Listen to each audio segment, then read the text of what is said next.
we'll have Council Shokukida, who I already introduced earlier today. And additionally, we have our head judge, Dr. Yuki Tajima, as well as Mr. Kirill Miroshkin and Dr. Yuki Arita. So I'll be introducing each of them in just a few moments. So first of all, we have our head judge, Dr. Yuki Tajima. A little bit about her. She is an associate professor of Japanese at the San Diego State University. And she has published various articles dealing with second language acquisition, as well as having participated in various projects related to foreign language education. She is actively involved in material development through the LARC grants, served on a standard setting panel for the California Educator Credentializing Examination for Japanese, and on the selection panel for the National Security Education Program, as well as being a content leader for the AP Japanese exam, and many others. Tajima Sensei, whenever you're ready, please feel free to share some words of encouragement for our students today. Hello everyone, welcome to the Japanese speech contest. I am Ryuki Tajima from San Diego State University. I have the privilege of serving as a head judge over the past 4 years. I was impressed by the high quality of the participants' speech. Each speech was memorable, interesting, and appealing to my heart. And I have looked forward to this event. I'm grateful that you are interested in Japanese language and Japanese culture and reached to the point where you could express yourself in Japanese and share your ideas and thoughts in Japanese. This is a great accomplishment. In my opinion, everyone deserves first prize, but this is a competition, and as a judge, we have to rank your speech. Okay, thank you so much. Now, do you want to introduce our next judge? My apologies. Thank you for that reminder. Yes, so I'll be introducing our next judge, Mr. Kirill Miroshkin. Mr. Kirill Miroshkin is an asset liability manager at Bank Ho. Prior to joining his current institution, he's taken roles at various consulting and model development roles in the realm of banking, risk management, and software development. Kirill has studied mathematics at UCSC, and while originally from Russia, Kirill spent much of his childhood in Japan and learned to appreciate its culture from a very young age. For hobbies, Kirill enjoys Japanese ceramics, or toge, and software development. Mr. Miroshkin, if you'd like to give a few words of encouragement for our participants, please take it away. Thank you very much. I hope you can hear me although. I just wanted to congratulate everyone for participating in this wonderful event. It's once a year hosted. I had a chance serving as a judge back in 2017.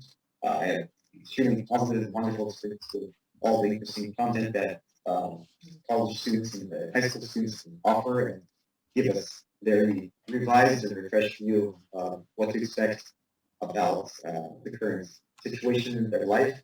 And I hope that speeches give us some insightful, interesting ideas about what it is like to be in the teens and the early 20s again. And everyone's probably very busy, nervous, and but hope everything is going to be well. And really sincerely look forward to listening to the content of the presentation. Thank you very much.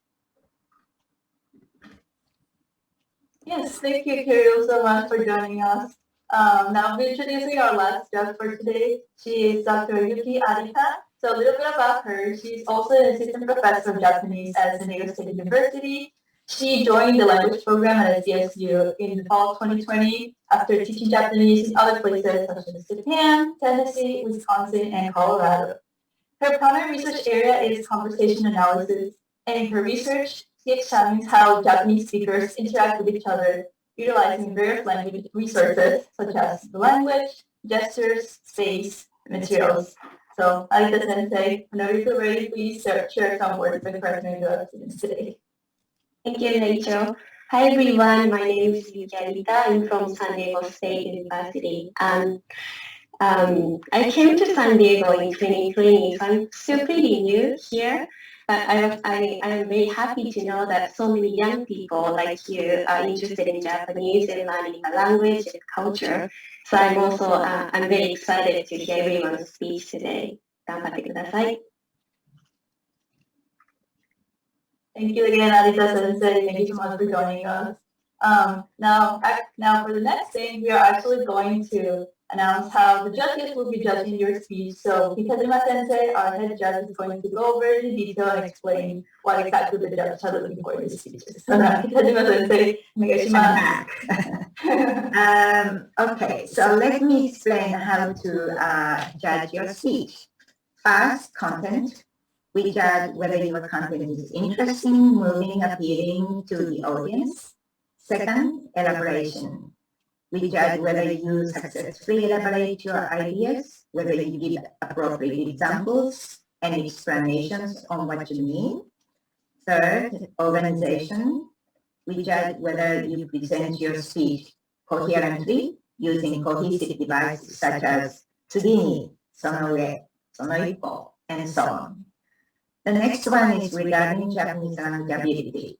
We judge whether you choose appropriate words, whether you form grammatical sentences, whether you connect ideas with more complex sentence structures. Pronunciation is also important. Please pronounce each word clearly. Everyone hesitates or pauses, but it is important to avoid unnatural hesitation and pauses. The next one is regarding interactions. Thank you for being very clear with the judging criteria that we'll be using today. My apologies. I have to catch up a bit in PowerPoint, but this is a